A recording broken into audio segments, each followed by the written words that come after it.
Ray that hat. So here we are live once Rob, again, fans. You need to ship that hat to Ray. I've got one that has the Green Bay symbol on the front right here. Well, Same thing, only black. That's insulting and uncalled for. But I would wear, I would wear something like that in Florida without the Green Bay emblem. But you'd be the coolest guy in all of Florida. He wants a goat hat for the Mr. Brady. Get me one with Efren on there, and I'll consider. Oh, absolutely! Isn't that something? Wasn't that something to see that old man come alive like that in that one pocket? Everybody was just like watching, you know what I mean? Following him along. It's pretty awesome. It's pretty special. I bet there was crowds all around. Yeah, I mean, who knows how many more times you're going to get the chance to see it from going deep in a big one pocket event. Right, and then play to that level. Went pretty deep in the banks too. Yeah, and even the 9-ball. Yeah, Efren's a man. He ended up ninth in overall for the match of the table. Ain't that something? He spotted the whole field teeth. It's pretty strong. Sometimes you just got to do that. Sometimes you just got to go. Well, Ray, you were there, so tell us what you thought. What was the experience like? This is my second time playing in the Derby. I only went for the 9-ball, but I was there a day early and pushed onto TBD, so I didn't get to play the first day of the 9-ball, which I think was Wednesday. So I was TBD basically all day until they told me I had to come back the following morning. So I, practiced when I could and watched some good matches in the one pocket because one pocket was still going on and overlapping with the 9-balls. What about the Derbies? You get a collection of a lot of the top players, known and unknown, in one place and get to see some really beautiful pool. And if you're interested in learning at all, you know what I mean, and getting some, active viewing of stuff like one pocket, it's a great, there's a lot of matches going on all the time. So you're seeing how certain players will react in certain situations, how they'll handle managing certain situations and the different styles and stuff. And it's kind of really great. So, once the 9-ball got going, obviously there was issues with the schedule and it's kind of brutal. So that's never, a fun thing to have to be a part of, to go through that kind of a grind with so little certainty as to when you're going to play and how and all that stuff. So I think there's things they can do to improve on the tournament management side. I don't see why they don't have a conversation with Digital Pool today, and have them say, hey, this is a format. Can you make it clean and lean and fast and something we can deploy? And that way there could be live scoring at the tables. Everybody's got a phone. They can live score their matches. People could get a better idea and make it more Ray, do you think the buyback has an issue there with that? I mean, it interjects itself into the scheduling. It's just a programming situation. Yeah, it's just a Boolean. That's all it is, a Boolean switch. Okay. Yeah, Digital Pool could do that no problem. It would be very easy for them, and they just redraw the bracket every time. You get a text message or an email or something whenever you have an assignment with all that stuff could be deployed really fast. So even the staff that was at Derby, they were like, oh, this software we're running is like 20 something years old. I'm surprised we have computers that can run it, So it just needs to be redone and embraced with something new. I'm pretty sure Digital Pool could code something like that in an afternoon. And then Isaac is a genius. Yeah, and then all that stuff, reports of data. I know in the past they've not ever reported to Fargo, which is fine. I mean, but even if they don't do that, they could still just have a clean system that gets deployed, and people could actively score their. People could follow along online. There's no, none of this other stuff as far as the inefficiencies of it, and it probably makes scheduling a lot faster because you can submit your scores from the table, and there's not that break between the end of the table match, to getting to the tournament director and telling them that, there could be 20 minutes, it'd be 40 minutes, you could probably fill a table a lot faster. So that'll help speed up the event as well. But any of the new stuff, CompuSport could do stuff, Digital Pool stuff, Digital Pool's kind of like UI interface and stuff. So anything is better than whatever they're using now. That's 2 decades outpaced by current tech. So, yeah. Yep. And I mean, I love it. I love digital pool. I think they would be able to do stuff. Obviously, they're a sponsor of the podcast, so I mean, they would be able to code something up, and yeah, like you said, probably a solid afternoon's worth of work. So, and bringing it into the 21st century would be significantly better than the way that they do it now, especially with the website. I mean, the website is like torture to use. It's constantly crashing. Like, it doesn't refresh; it just crashes. Like, after 5 minutes, it just crashes. It's Didn't they break a record for attendance? In certainly the banks, I believe they did. I think so. But 9-ball also. The 9-ball had the highest recorded entries also. I think as far as on the player, I cashed in the 9-ball. Payouts were kind of lean, I think, for as many entrants as there were. I don't remember. I thought that in 2018 when I played, there were less players, and I think I cashed more money in the 7th round for making it to 7th round. And so that was kind of like, I don't know, annoying. It's hard to know exactly how many buybacks there were and all that other stuff, but it'd be interesting if somebody did a breakdown on what the money situation was. But for that many players in the grind, especially the grind they had to go through, I think we went Friday, finishing at 2 a.m. Roughly the last round. I played around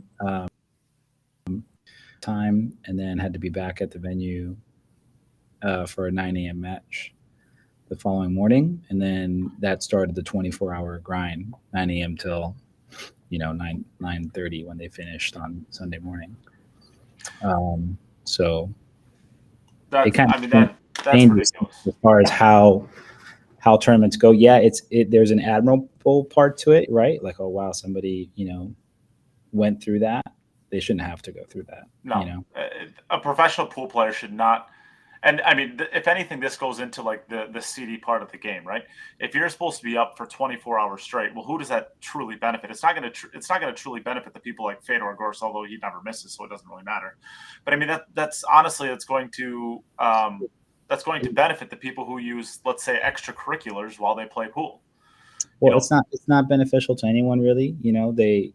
People will have to deal with it, and obviously, like Fedor and Shane and Alex were the top 3 guys, and those guys are used to grinding.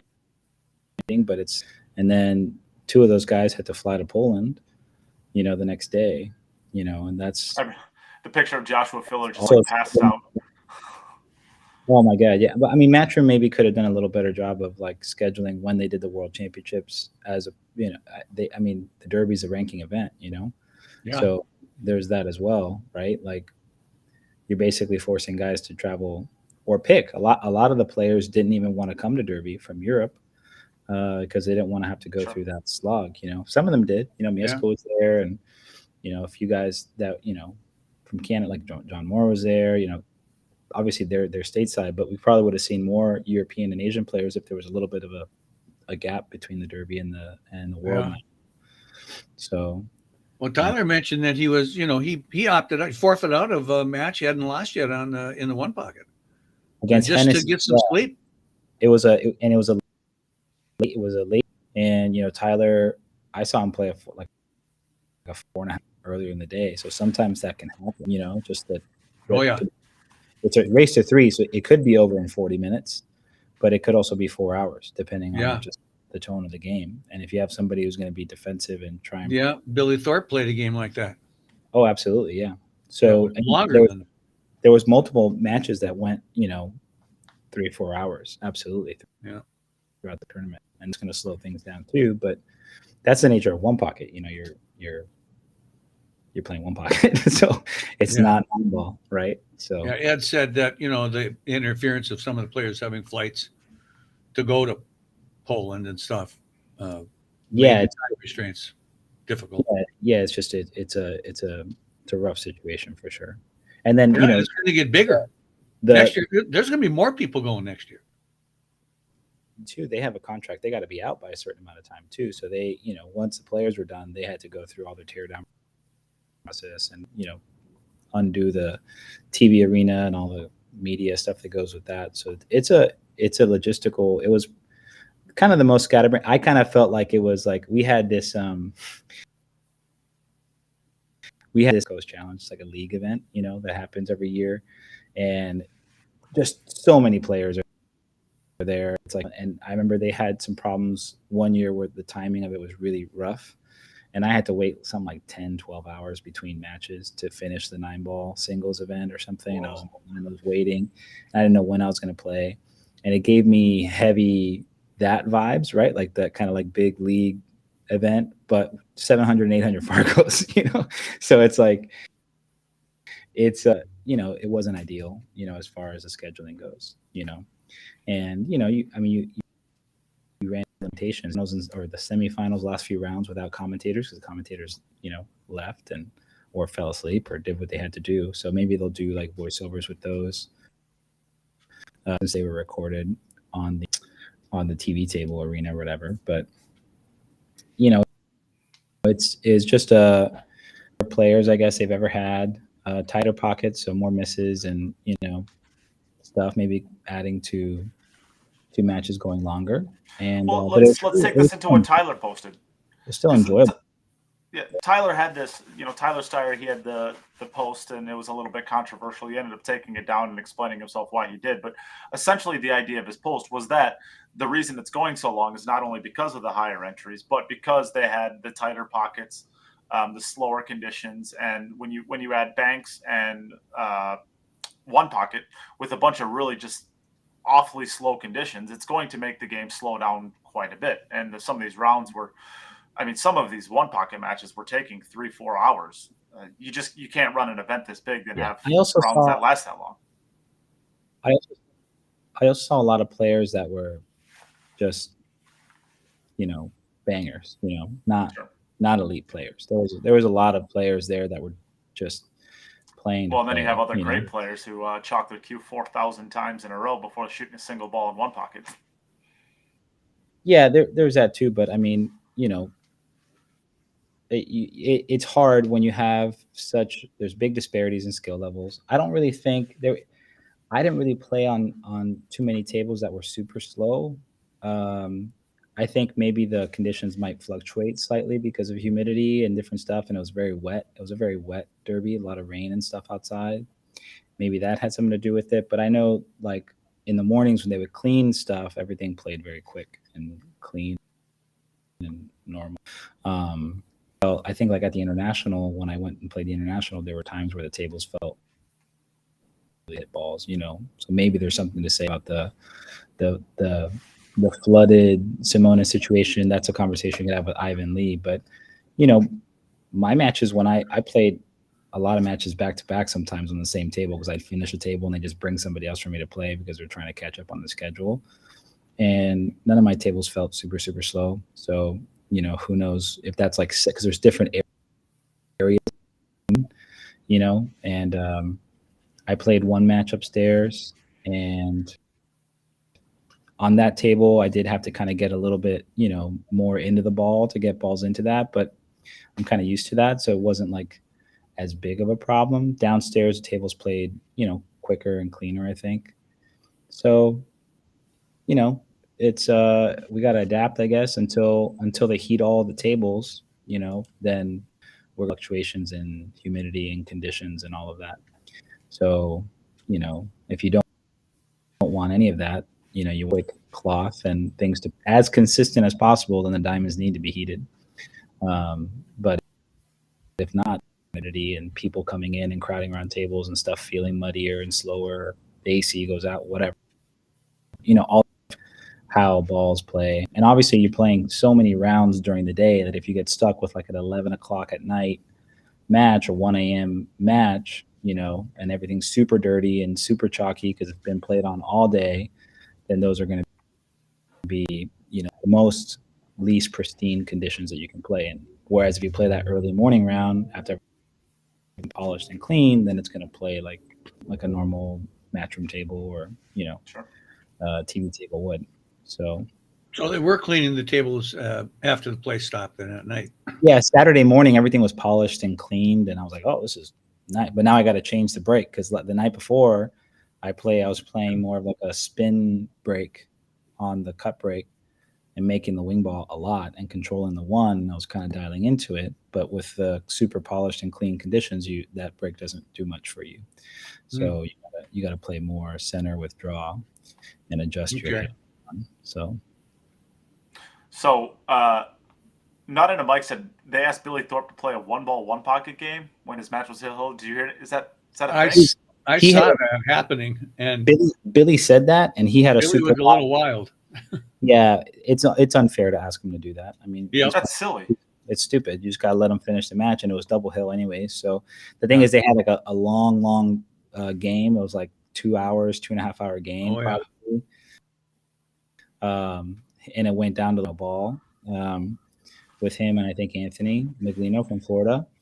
And I was surprised Billy got out because Billy was in a dead trap. He was down 6-2 in the ball count. Anthony was up 2-1, and all the balls were wedged up in Billy's corner. And apparently Anthony missed a shot at his case ball because he wanted to protect the cue ball from selling out in case he missed.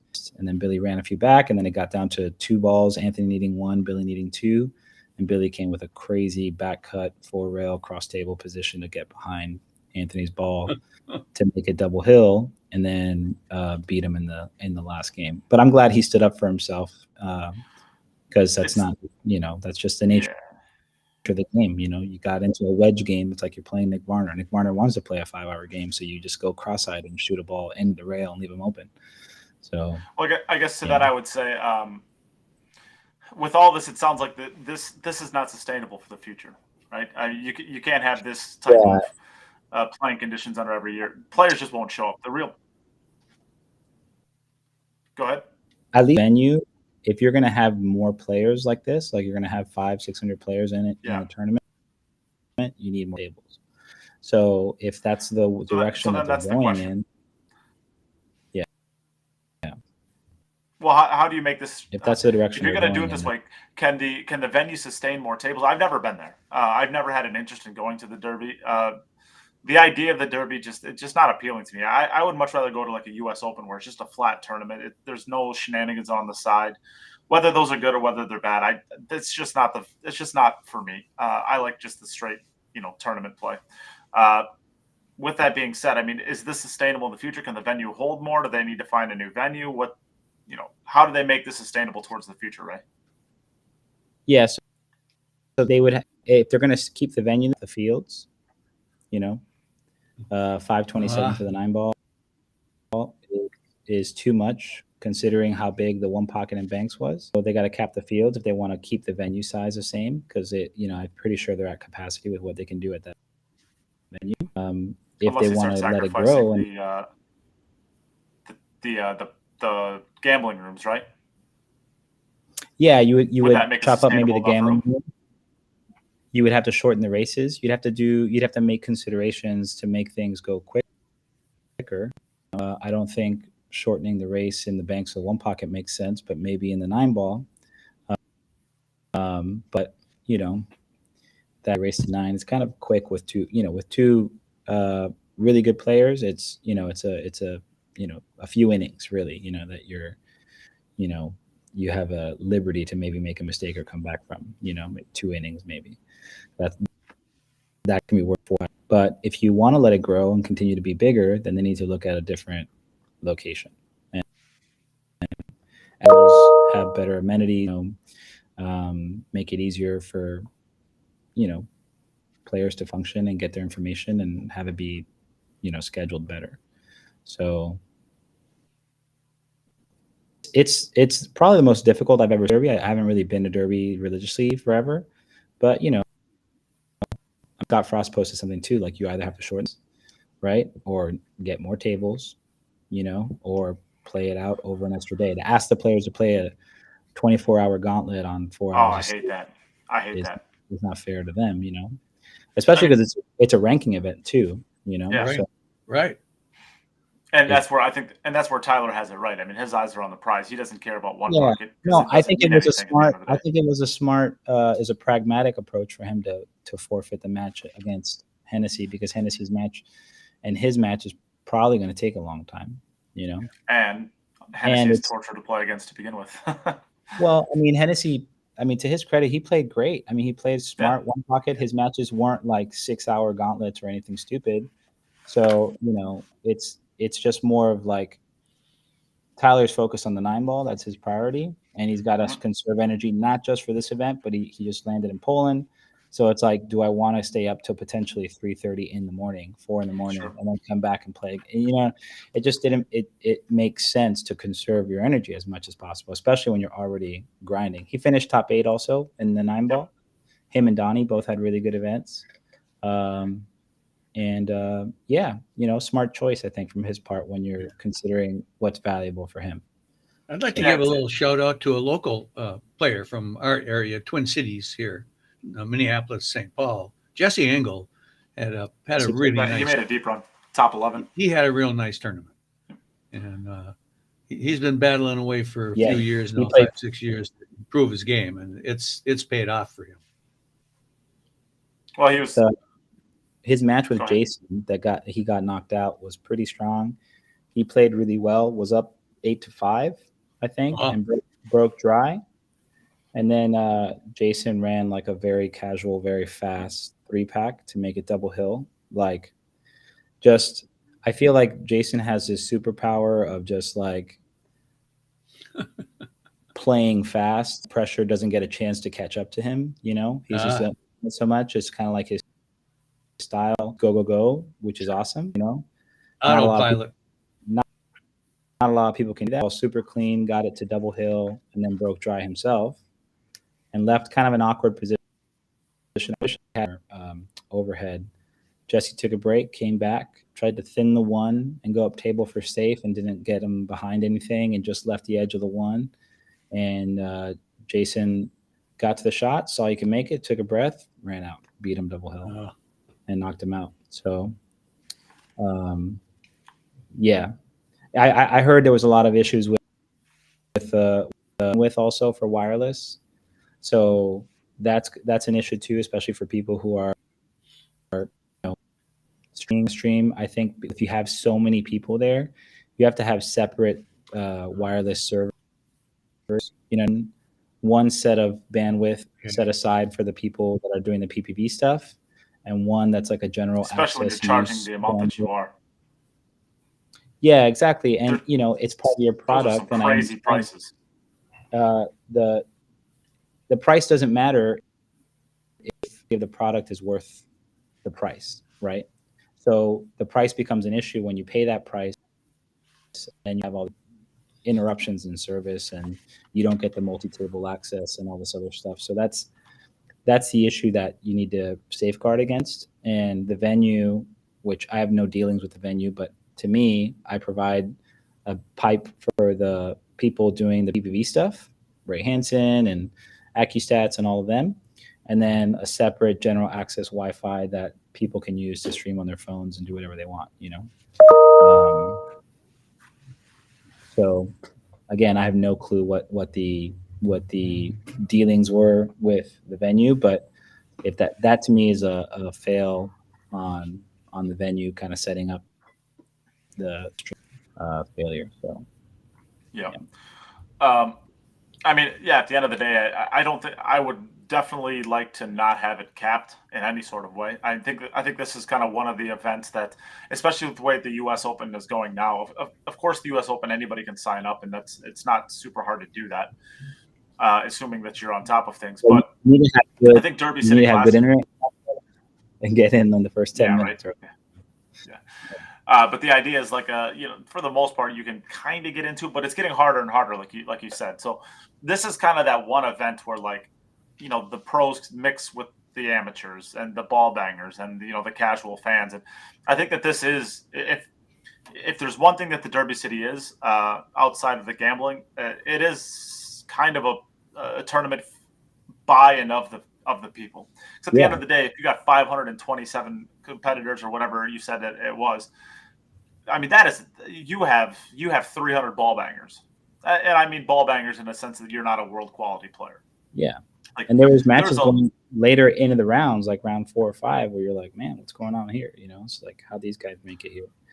Yeah. So it is a tournament of the people for the people in a sense. And, it's one of the great places where an amateur can get out there and potentially draw, in their second round. Maybe they draw Fedor Gorst, or they draw Jeff DeLuna, or an Efren Reyes. I mean, could you imagine what would it be like if you're just some 400 Fargo APA 2 and you draw your Efren Reyes? You know how freaking cool that would be? I mean, that'd be something no one would ever believe. I lit a little candle every night and said a prayer to the pool god saying, "Send me Efren so I can play a match with him." Oh, yeah, I love it. That's beautiful. I got foobarred. Instead, he watches me practice every day. Yeah, right. They heard about your outburst at your little outburst at the International Open. They said he's not worthy. So that guy's lucky. I'm a very patient, and humble human being. A lot of my friends that were high school level players were like, "You should just punch that guy in the face." I'm like, man, is this how you guys resolve stuff when you're 750, 800 you start punching people? That's how it works. Yeah. Well, we got Isaac Wooten in here now. Apparently not. We mentioned a digital pool. You got to get with these guys. Take over their entire bracket system. It is an absolute nightmare. Isaac could make avocado toast and about as fast as you could probably do it. I'm pretty sure. Yeah, I mean, and it would be delicious. I can't imagine that it would be. I can't imagine. I mean, I have a degree in computer science. I feel like I could code this in probably 2 hours. I mean, obviously, I can't do the back end stuff to incorporate everything, but just the algorithm to do it, it's not. Also, what do you think about rotating the games? In other words, don't have one pocket in the middle between Banks and 9-ball. Have it at the end. Have Banks, 9-ball, and then one pocket at the end. I don't know. I kind of like. I don't know that it matters. The traditional side of it. I mean, they've always done it that way. It's never been a problem before. So, I mean, it's a grind. It's an event. Like Federer last year was like gassed out in the 9-ball, and he'd done really deep in the Bigfoot and did well in the Banks in the one pocket, and then kind of lost out in the middle of the 9. And I don't remember it being like people talking about it like this. So pockets were also a little bit bigger, and little things like that. And imagine the one pocket they played with the rule where you can't both be negative in fouls. So like if we were both -2 in fouls, we'd be at 0. So that speeds up the game also. That's a good idea. Yeah, that was implemented this tournament. Imagine if it wasn't. You'd have guys taking. Or I wouldn't even hate it. I wouldn't even hate if it's like you got to -3, it's an automatic loss of game. Oh, because then you're just deciding to foul.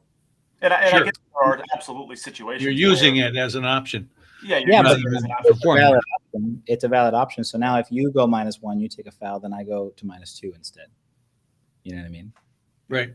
That's how it works. You cancel. But I don't hate the idea of that, because you can, when you're taking purposeful fouls and you're getting, we've all seen that horror, that horror game at some point in time where it's -7 to -9. And next thing you know, they're just stacking balls up on the spot over and over and over and over and over again every time they get a potential rule where if you get more than a certain number of balls in the kitchen, you would respot them back down and bring them into play. I like that. That kind of undoes the wedge thing, but I mean the wedge is a tactic, Yeah, I was going to say that's one of the biggest. I mean, talk about you're moving down table. I would say the thing that makes the one pockets the best players out there is the ability to manage up table games. I did see some pretty amazing. I'm in the mood now, not in the mood, but I want to learn one pocket. I feel like it fits the way I think about the game, and just it's something I want to learn how to play. And I got to see some really high level one pocket matches in spots where guys and didn't win. And we're talking about world class players and guys that you could tell were very savvy, very experienced one pocket players, just kind of casual, taking their time and working their way through it. You know what I mean? And coming back to steal matches against world class players, guys that are like Jay Bird from North Carolina. He played an amazing match with Mika. And 2-0, and Jay Bird came back and stole the match 3-2. And you could just see the guy lock in and kind of go to work, And every shot he took, he never exposed himself, never sold out, managed to score, managed the balls, really fought his way through, and earned a pretty strong match. He made a decent run in the one pocket also. So, um, yeah, I mean, it's interesting. I mean, maybe doing the one pocket first. Banks is definitely a more aggressive game. It's a faster game. So, like I think the Banks tournament first helps improve the banking in the one pocket. Sure.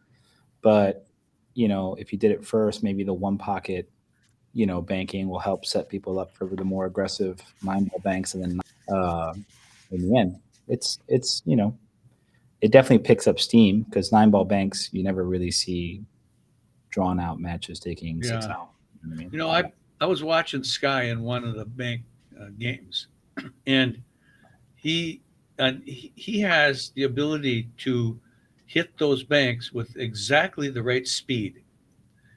Every bank, he never shoots a bank soft, not ever. It's Well, always he hits them more firm. I think Fedor is yeah.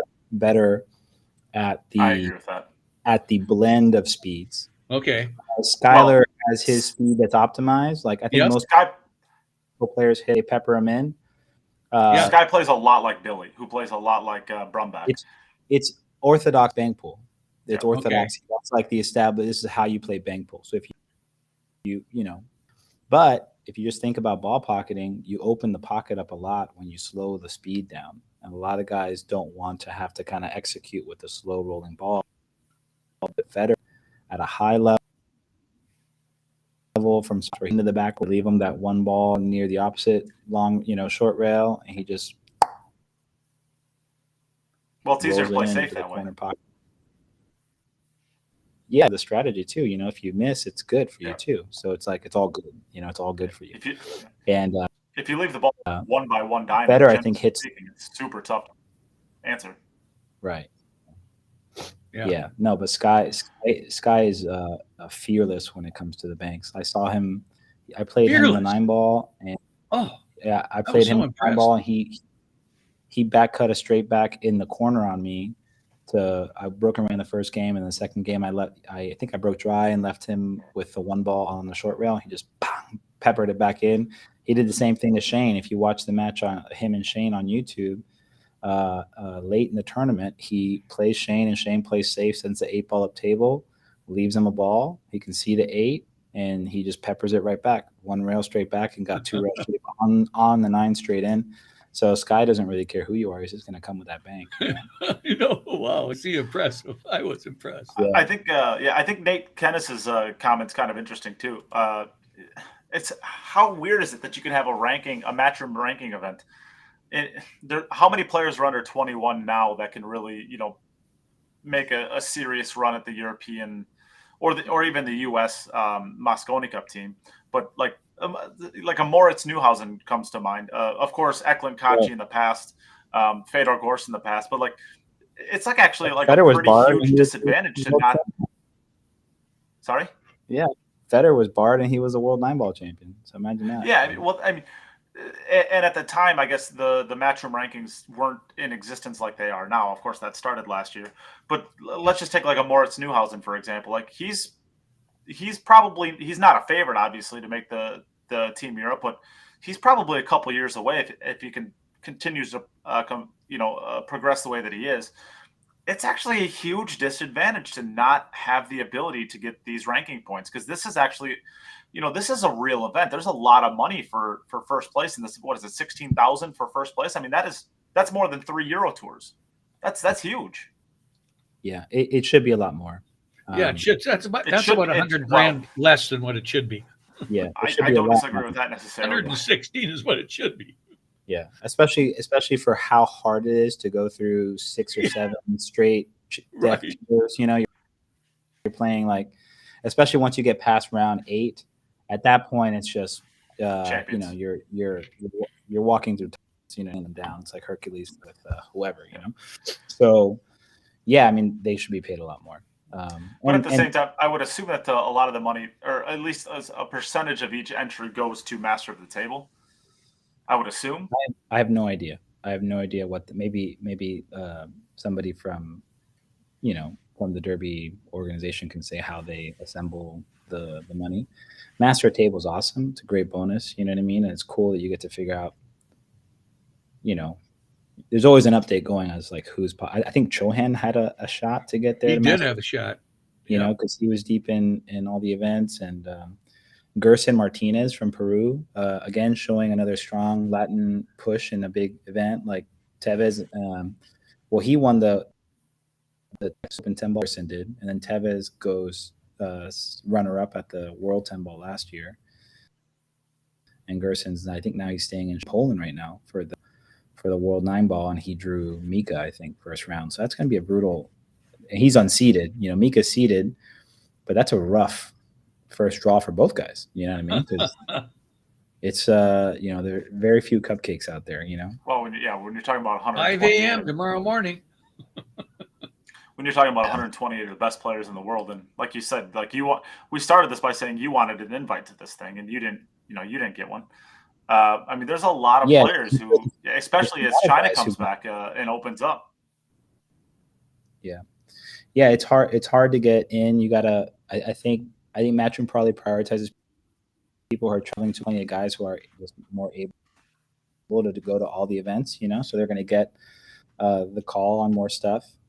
There's some like I think I'm a seeded player. I go to an event like on the American points events that they have me on a list as a seeded player. So I get preferential first bid. So I'm going to go to the North Carolina. Is it North Carolina event or Virginia event? I think it's Virginia. They're having one at Rax, and then they're going to have one at Amazing Billiards up by you, right, Nate? It is an Amazing Billiards. Amazing. That's in outside of Boston. Oh, okay. Yeah. That's, So Mason Shuney's place. Yeah, so I want to go check out Amazing. He's having a 3-cushion event that week as well.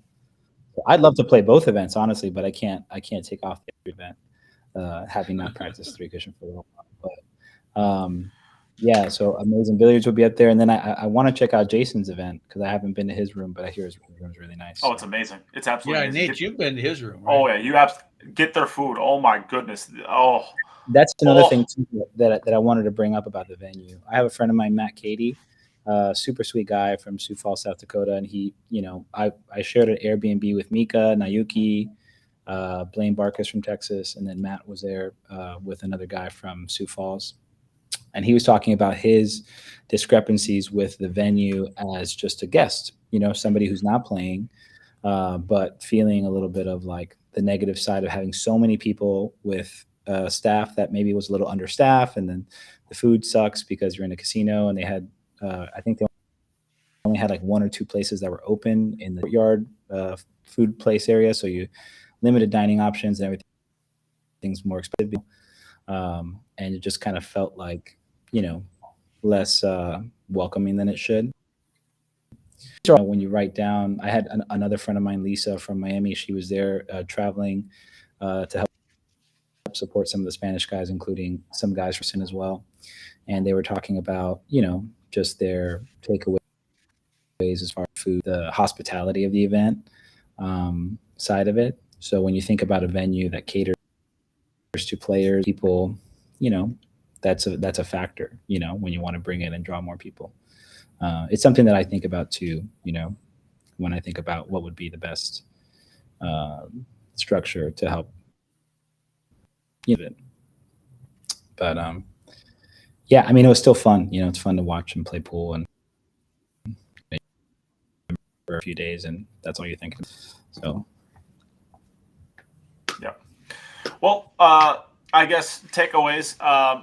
I guess we haven't really even said much about the results. Fedor Gorst wins Master of the Tables for the 2nd year in a row.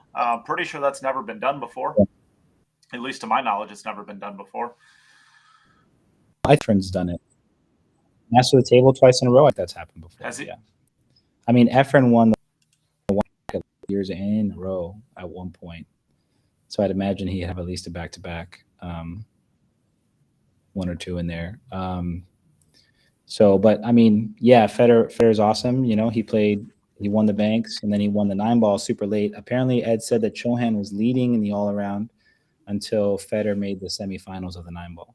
Right. So Fedor making the semifinal, and Chohan was in the 9-ball deep too. You know what I mean? Yes. So if Chohan could have kept pushing, it's just kind of brutal because he finishes the finals with the one pocket, has this huge high, and then you got to turn that off and go back and play rotation. Again, super super deep in the event. I know, like for instance, he finished his match. He had to play a match, and then the winner of that match had to play into Donnie's match. So I was following along with Donnie. So Donnie was waiting late into the morning, like I don't know, 2 in the morning to play a match. It's kind of brutal. Whoa. Yeah. Brutal. Yeah. So tough, tough. Yeah. So I guess I don't know. I guess is there anything else we want to talk about for there? Yeah, I mean, Shane looked awesome in the 9-ball. I really saw he was the only guy that I saw really putting heavy racks together in spots. Like Chris Reinhold to start the match, which was it's tough. He looked really.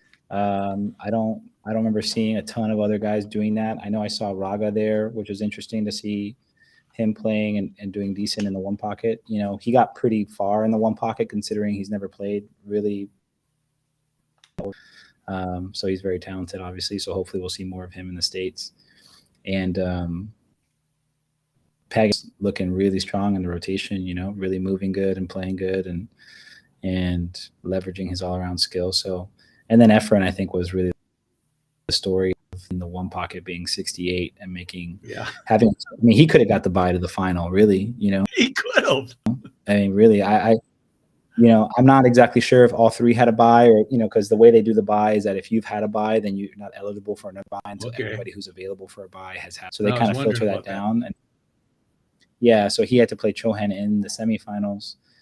So it could have been the other way around with Efren in the final, Chohan versus the winner of Chohan versus Pinniger. Efren had the sentimental, everybody watching, but I think Tony winning that tournament for him, it's awesome for him because he's proven he's taken a lot of L's recently in one pocket and he's so talented. It can be very discouraging, when you put yourself up against the top tier players for big money and, you have close matches and you fall short a few times. It can really kind of weigh on you. So for him to get a big W and to have it be something like the Derby one, where you earn a spot in the rafters and you're part of that storied tradition forever now, is awesome. So congratulations to him for being. I think there certainly isn't another one pocket event anywhere in the world with that many entries in it. Yeah, no. Derby City is a home. Derby City is the home of Bankpool, and it's the home of one. When you think about those two disciplines, it's the premier venue and event for those. Nowhere else in the world does it get showcased. I would push at back that on level. I would push back on the one pocket. I think Buffalo's has a pretty good argument for that. The biggest one pocket event in the world. No, Buffalo's is great. I mean, it's a smaller event, right? So it's like elite, but it's more prestigious. The one pocket at Derby is way more prestigious. It's like it just is, I think if you ask any one pocket player if they'd rather win Buffalo's or if they'd rather win the Derby City, I think they'd say Buffalo. If nothing else, just because it's going to be 4 times the money.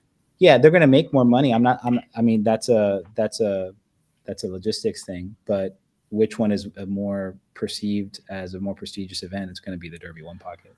Well, okay, so then I would say what's prestigious when it comes to one pocket. The only thing I think about is prestige is the amount of dollar signs, right? How many digits you got? I mean, in one pocket, I mean, literally, it's not really about there is no Hall of Fame one pocket. It's how much money did you make that day? That's what I think of prestige when I think of one pocket. I could be wrong on that, but I'm not looking at it from like a 9-ball prestige where it's like. Well, there is a one pocket Hall of Fame, and part of the way you get there is by being a master at what you do. And if you event where, it's a multidisciplinary thing and what you do in the one pocket affects, something like master the table, it's kind of a little bit broader, I think, than just the one-off tournament at Buffalo. And Buffalo's is relatively recent. It hasn't been going on as long as Derby. So Derby has tenure and it's kind of like people work up to that event as like a benchmark. And if you do that in one pocket, you've accomplished. Then Tony's going to be in the one pocket Hall of Fame now, like for sure. If he wasn't already, like he's this generation best pocket player for the U.S., he can say that he has a Derby one pocket title, and not just like wins in a money match or wins in a one-off, kind of like Right. a high stakes tournament or something. It's like, I think in time maybe Buffaloes could be like another one of those like elite badges, a little like star that you earn on your, quest to becoming a top one pocket player. No, I think Derby gets it by far. So I would say personally, I think it's already there. Personally, but again, I'm looking at it strictly from a money perspective. When you can make, you can make it's awesome. $70,000-$80,000 in a, walk out with a Cadillac. Yeah, you can make a vehicle. You can buy a car. You could almost make a house. I mean, they always have over 100,000 usually in the first Calcutta, and then the second Calcutta usually adds another 40,000 there, on top of the 32,000 for the event. So, you're talking about 150 to 170,000 dollars in an event, and of course, the Derby City has that almost that amount of coin, if not probably. I guess you'd have to multiply it out, but pretty dang close to that. But they pay out so much deeper because you have all that dead money in there. Have you ever watched D2, The Mighty Ducks? No. That movie. You never seen the Mighty Ducks movie? I've watched like almost no movies ever. You have missed you. So the Mighty Ducks. There's this Mighty scene. Ducks. Is that about hockey? Yeah, the hockey movie. Yes. So, okay. They're forming Team USA, right? And there's a scene instructor. They have a coach, a teacher who's like actually teaching them academic stuff. And they talk about the history of the Olympics, and they ask them, what were they playing for in the early Olympics? You know what I mean? That established the tradition of the Olympics that now we recognize for generations, and it becomes like the most prestigious thing in sports that you can achieve. And it's like the answer was pride. They played for pride, and so they basically fought for nothing. There was no financial reward, but it's universally recognized as the most prestigious thing that you can garner in sports. And the able to represent your country for an opportunity to compete on the global stage is what kind of makes that universally recognized as something that supersedes dollar amount. So I think that the Derby City One Pocket is effectively that for the One Pocket world. It being a subsect of a very niche community already, but Sure. I'd say that's the top echelon.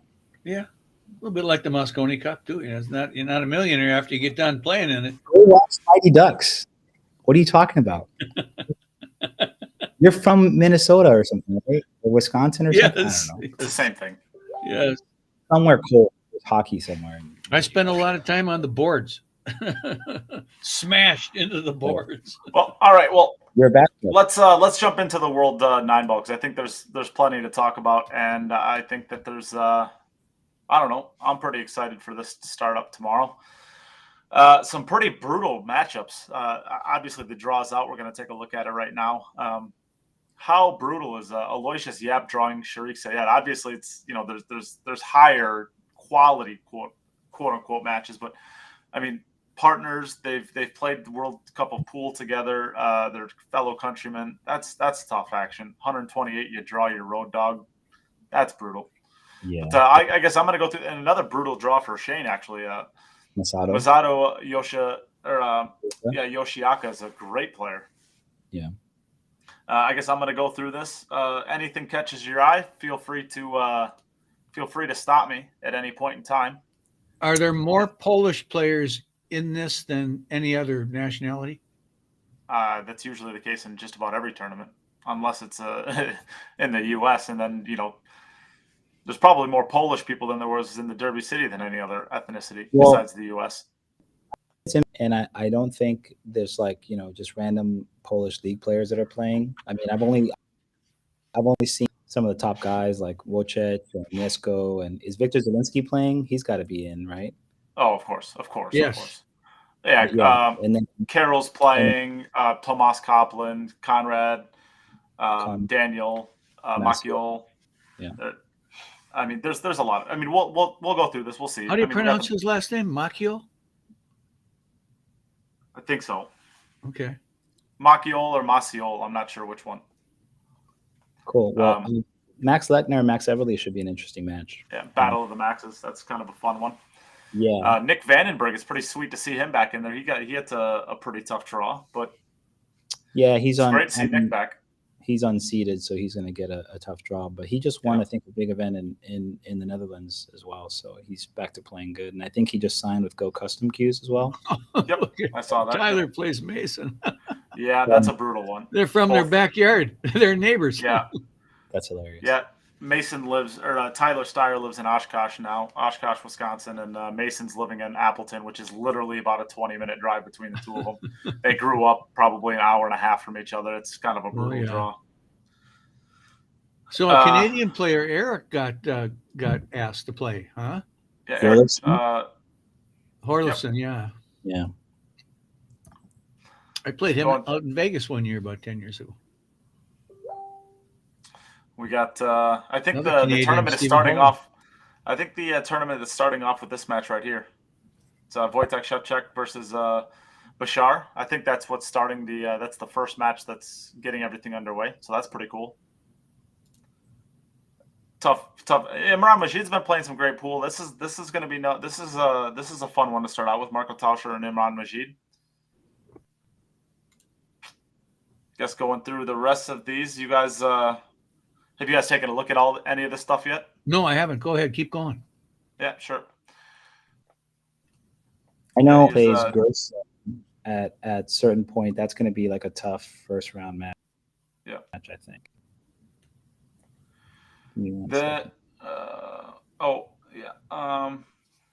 Michael Schneider and Alex Pagulayan. That's a pretty brutal draw for both of them.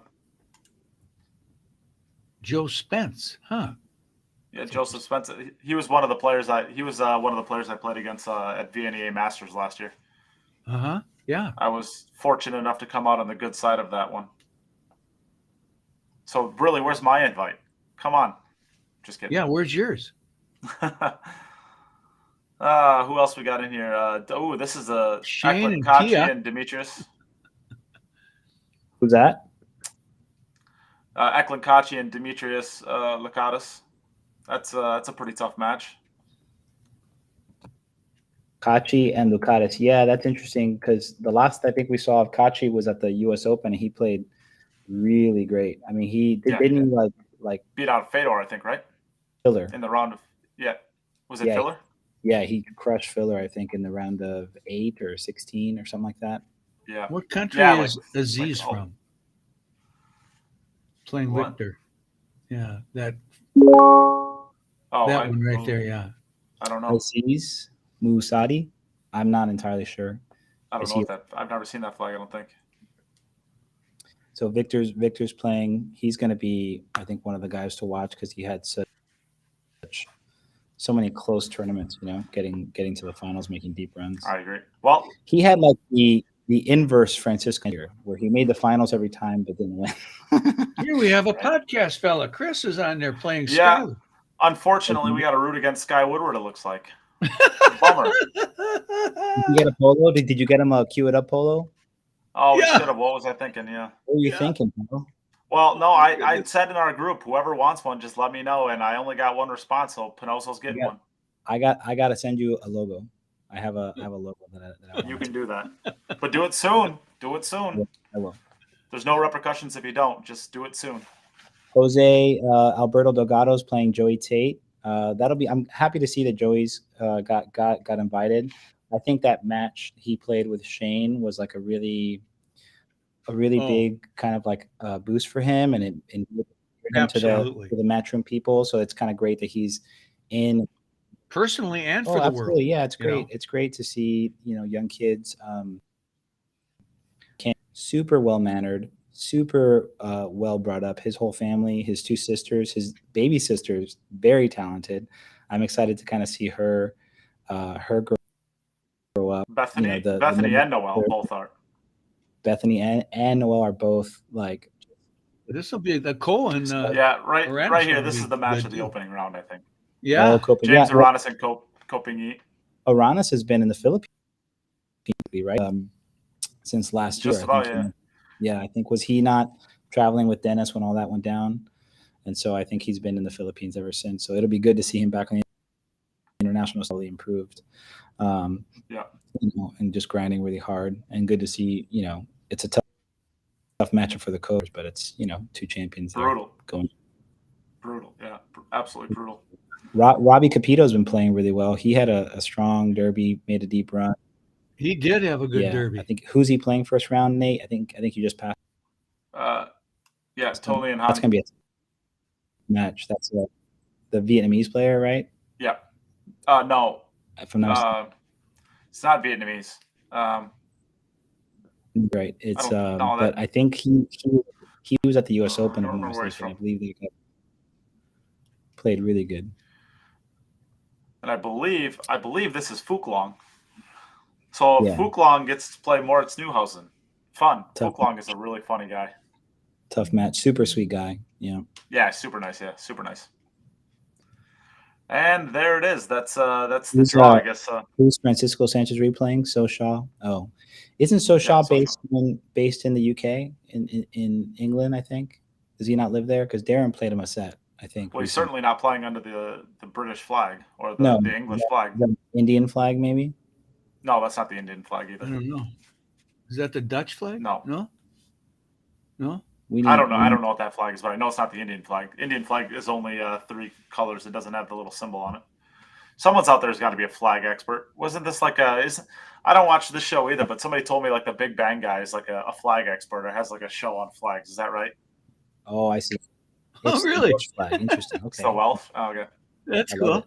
Well, he beat Appleton in a Morocco money game. Sotelo says. Aziz is from Morocco. That's Morocco. Oh yeah, it is. Yeah, I think see. it is the Moroccan flag. Yeah, I believe that is true. So I guess this is our bracket. Do we want to pick a couple winners? How about we all pick 2 players and let's see. Let's give a little swing as to who's going to be coming out ahead on this. Who's Okay, Ray, do you want it? Who's Wolford and Kachi. Jason is playing. Niels? Francisco. Frank Candela. Dang it. We must not have been all the way down. Oh yeah, we will skip over. That's a brutal draw for Frank. Frank's a podcast favorite. We love Frank. That's a bummer. Yeah, I mean Jason's playing. Jason's playing unbelievable right now. So it's going to be. He really is. Brutal. He is something to watch. Yeah. Okay. Well. All right, Ray. We'll get since you're the newest to the podcast. We'll give you the option. Do you want to go first and last, or do you want to go third and fourth? We'll do the snake draft style. Who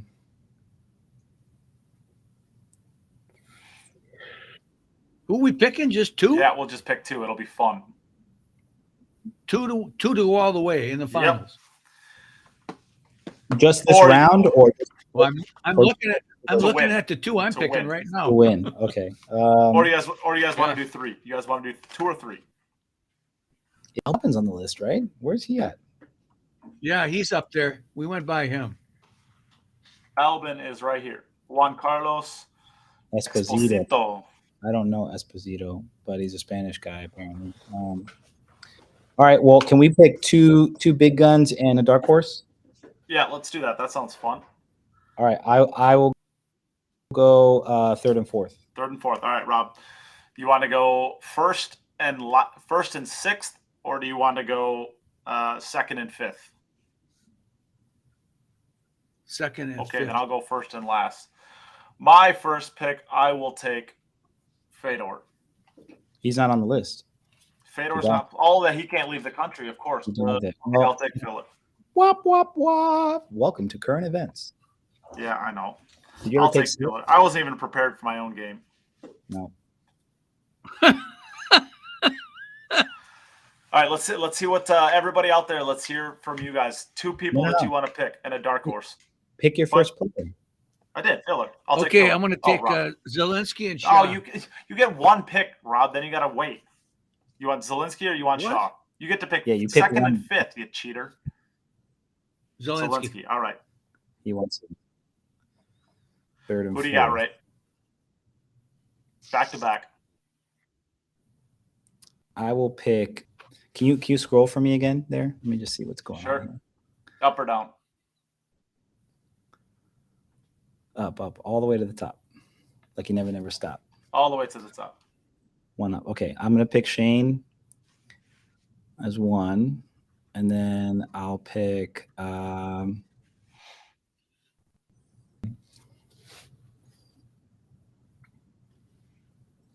This is riveting for all the people who are watching on News Channel 8. If you're listening to the audio version, you got to be watching on News Channel 8, and you can get all Who'd the you sweet pick? video. Who did you pick? I took Filler. Filler, Zelensky, and Shane are off the board. So I took Shane. I'll take Shane and Jason Shaw. Shaw. All right, Rob, who do you want as your second?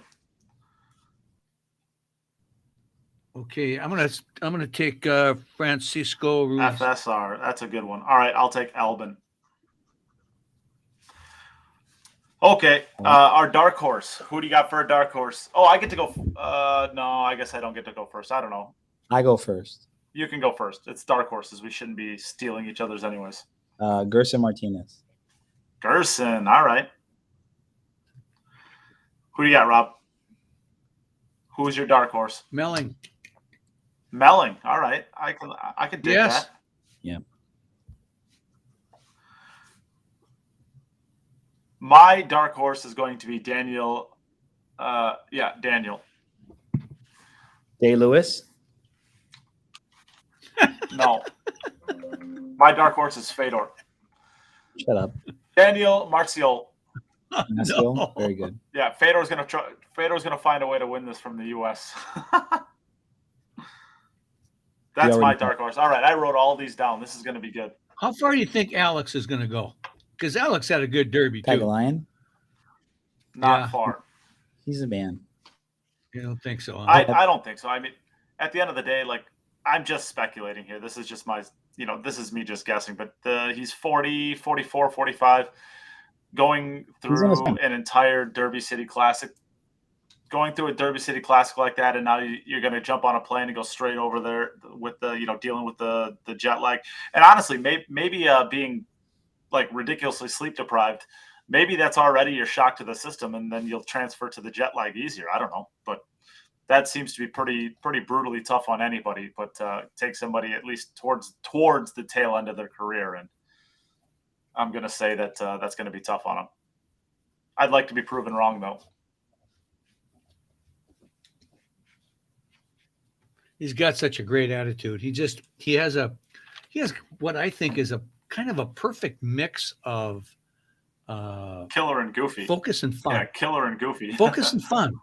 I mean, if you're gonna have fun playing this game, you're not gonna play very well, but you really got to focus. So it's a kind of the two-way street there, and you got to find that line right between them. And people don't talk enough.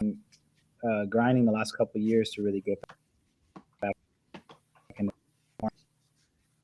Did action matches, and you know what I mean. Been going to big tournaments. Like he's putting himself in position to have a really great world time, and his skill set. I think he's it's hard to argue he's not the best all around player in the world. When it's hard to argue that, absolutely. So, like he gives Tony Cohan 9-8. See you later. Yeah. So, I mean, and he's super likable guy, and really super likable. And, he was in the mix there at Derby, just coming off of a third place finish at Derby. So, and he gave Shane his first loss at the Derby. So, anything can happen once the balls are open. And if he gets his nose in, he knows how to move so well, can manage things, and he's got that killer instinct. So we'll see. Yep. Well, I became a homeowner this morning. That was fun.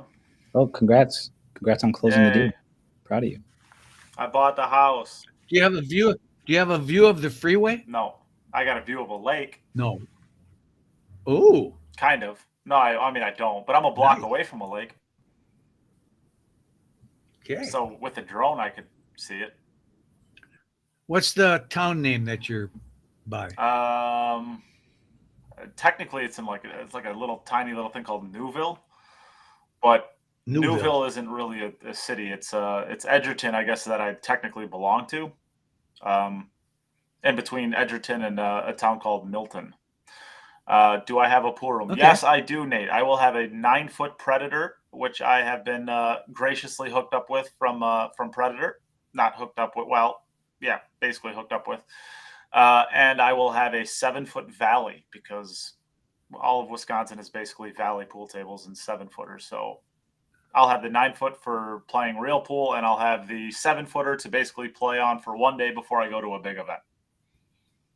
It'll be fun. I'm There you go. excited. We get to move in 2 weeks. Is Alicia excited? No, she has to live with me. How could she be excited? Well, no. Is Sam invited over? No. No Cowboy fans in my house. You have a point, but There will be exactly 0 Cowboy fans to ever step foot in my house.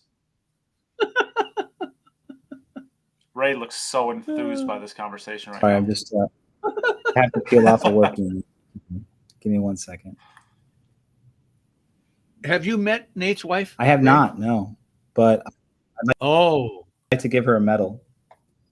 you are missing out. I bet she's. Ray will no longer. Ray will no longer be you will be participating in this impressed. podcast ever again. One man should not have that's this much funny. power. Yeah. The band hammer is strong with Neight Mindham. Yeah. Yeah, you will fall in love, Raymond. Trust me. No, I'm sure. I mean, I'm sure Nate has excellent taste in women, and I'm sure she's a sweetheart. So, yeah, look forward to ingratiating myself further with the Mindham clan. Are you coming? best I Are can. you coming up to the Wisconsin Open, Ray, for the Predator event? What's that? I'm not sure yet. I have to look at how much vacation time I have for the year and see if I want to. I might have to sacrifice either the international open because I'll want to play the U.S. Open. So I got to check out exactly how much time I have. But Well, if you're cutting off the International Open, you sure as heck better not be coming to Wisconsin Open then. that's right. So we'll see. Yeah. Well, all right. One of them was awesome last year. Yeah, that looked really nice, didn't it? Yeah. I just wish it was like in the middle of winter. Like right now would be a perfect time to have the Puerto Rico Open. Coming from somebody where it's negative, I think when I got into my car this morning to go sign for my house, it was negative 26. The world Below 9-ball. zero. Oh, gosh. Yeah, minus 26 below zero. Yeah. The World 9-ball starts tomorrow, right? If I'm not mistaken. 5 a.m. yeah. tomorrow morning, our time here. Eastern time, 5 a.m. That's, I Yep. think, Central. yeah, possibly. So it's like 6 our time. Yeah. Well, all right. Well, that'll be awesome. I guess it'll be on the zone for table one, and I guess the Match from YouTube channels for the off tables. Okay. Yeah. So people check it out. Yeah. If you don't hear from me, it's probably because I froze to death. For all my non-US people, it's negative 32 degrees Celsius. You should get a cold plunge. I totally want to get a cold plunge tank. I've done it. Have you ever done Oh. You one? know what? It's not all cracked what it's cracked up to be. Cutting a hole in the ice and jumping in. It's If I go visit you, can we record this, Rob? Can I go in the ice? Because I'm from Florida, so it'll be probably no, I've got a lot of ice around. I got a pond right outside my back door. Cut a hole in it, jump in. I will tell you what, Ray. I'm going to be living literally 1 block from a lake that's probably a mile and a half. No, it's probably a good 3 or 4 miles across. So there's plenty of room. You could even pick your whole location. I'm ready to go. Put me in. So Yeah, we do things like have sails on little boards and go across the ice on them up here. No, really. Good stuff. No, it's crazy. what's the coldest you've ever been in, Ray? Probably like 6 degrees. Okay. Oh, it's not. That's pretty cold then. I have in 1974 Yeah. up in the northern part of Wisconsin, on the thermostat. This is not wind chill now. 54 below. I'm driving 35 miles to go to work. I get 7 miles from my door, and my radiator freezes up solid, and the truck stops. Holy crap. Yeah. I had to get towed to a shop to melt it. Fantastic. There was a stretch. There was a stretch when I was at UW-Madison where it did not get above a -40 for a week, and it got as cold as -60. I think it was like -62 or 3, and they didn't shut down school. They just let us walk around in it, so that was pretty fun. That's the coldest I've ever experienced. Yeah. That was cold. I want to know who was the first guy that saw a frozen lake and thought, yes, you know, that's what I want to know. I don't know, but that person's probably not around anymore, is my guess. All right. Well, we're not even talking about anything at this point. We're just rambling. So I don't know. Okay. Anything else? Anything else you guys want to? Anything you want to promote or anything you want to push? Hey, I'm going to give a tip out there to every 400 and 500 Fargo Quit number. playing now. Right now, quick tip. Just quit playing. See my no.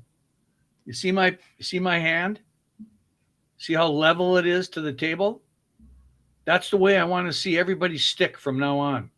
Oh, Just like It- that. Not it like is this. remarkable. Just like this. It is remarkable how much unnecessary elevation that can go into some people's games. It's almost 100% of everybody that's 500 and below. And I'm telling you, you change that one thing and your whole game will change. I want to give a quick shout out to Dominic Aragi from Laverne, Tennessee. He assembled this really beautiful cue for me to play with. And he has this hybrid shaft, which is half wood and half carbon. And I played my Derby City with a demo shaft that he had set me to fit my old cue, and got me like a few days right before the tournament. So I played half a match with it. I had kind of a easy draw, and I busted it out at some point to kind of close a match, and ran it through back. But I spent some time practicing with it and playing with it, and it got a lot of eyeballs at the Derby because it's really a work of art. So I'm hitting balls with it, now, and kind of getting used to it and dialed in and stuff. But shout out to Dominic. He does amazing work. And if you're on Facebook, you can, I think if you go to my page on Facebook, there's some photos that he had tagged me in. You can see it. So what's your name again? You're a great ambassador for pool. Shout out to Mike D from Florida, my boy. He is like the most entertaining person in pool. He's great. And he will four-rail you to death by the rail. So I know. He's the stuff that, like the way he just does hand banks. It's fascinating. I met him in Oklahoma for the first time for the Shane and Sky matchup when they played the 150 on the bar table, and he's the stuff that he does is just super fun. Yeah, he's awesome. It's fun to watch. So yeah, check that out. Is this it right here? Potentially, it's got my name on it, so you'll see. It looks pretty old school. No, Yeah. This is this it? Yes, that's a photo somebody took of it, but there's another photo on my page that has more close-ups of it. Mac took that photo during the match that I outed, and it was pretty sweet. But if you scroll down, there's a post there that has some of the photos. Really, really sharp. Oh, this is pretty neat. Yeah.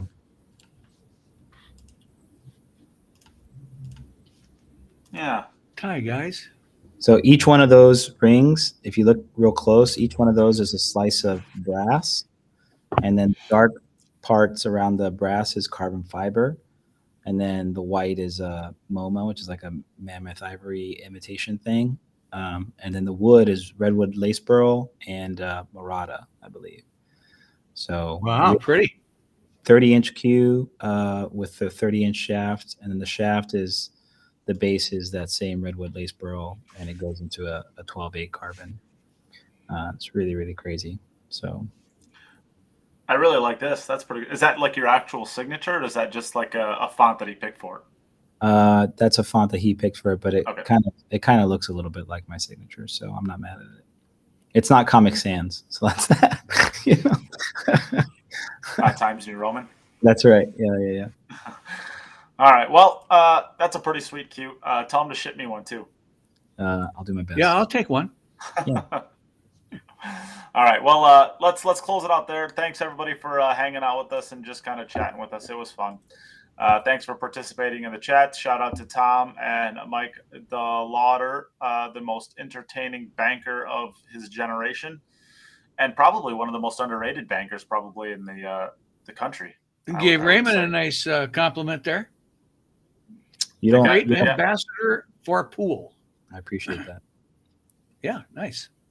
So, all right. Well, let's close it out. Thanks, you guys, for joining me, and thanks, everybody, for tuning in. We'll see you next week. Bye, gentlemen. See you.